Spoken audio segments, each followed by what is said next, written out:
Pre workout, fish oil. Pre workout తెలుసా? Waste అది. అయినా తాగి తాగితే ఒళ్ళంతా దురద పెడితే మరి ఎక్సర్సైజ్ ఎందుకు చేసుకోవడం? ఇంట్లో కూర్చొని గొక్కోవడానిక? అంతే ఉంటుందిలే. ప్రీ వర్కౌట్ అట్లానే ఉంటుంది. అంటే అంత అంత ఒళ్ళు దురద పెడితే మనం అంత కసి తీర ఎక్సర్సైజ్ చేస్తామని. లేదు వేస్ట్. మా ఫ్రెండ్ వాడు తీసుకున్నాడు. ఎట్లా అంటే అది ఇట్లా కలర్ఫుల్గా pink colour water, violet colour water ఉంటే మా ఫ్రెండ్ గాడు తాగిండు. తాగిన తర్వాత ఒళ్ళంతా దురద పెడుతుందని చెప్పి గోక్కుంటున్నాడు.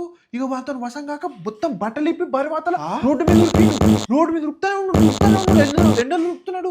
వాడికి దురద గుద్దలేదు. ఇక ఇవన్నీ ఎందుకు తీసుకుంటున్నా? ఇవన్నీ వేస్ట్. ఇవన్నీ తీసుకోకు, మంచి కావు.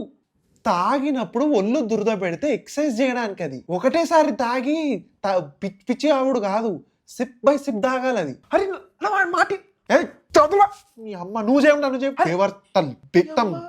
లేకి బ్యాచ్ వస్తారు జిమ్ కి. చెప్తాంటే చెప్తారు, తింటారు. నువ్వు చేసుకో, నన్ను చేసుకొని సైకో నా కొడుక. నా బాడీ ఉంది కదా, అన్ని నీ కుళ్ళు కదా. వాడు నాకన్నా ఎక్కువ బాడీ చేస్తాడా? ఎంత ధైర్యం! ఇప్పుడు నేను ఇంటికి పోయి హాయిగా ప్రోటీన్ తాగుతా, మంచి సప్లిమెంట్స్ తీసుకుంటా, పండుకుంటా.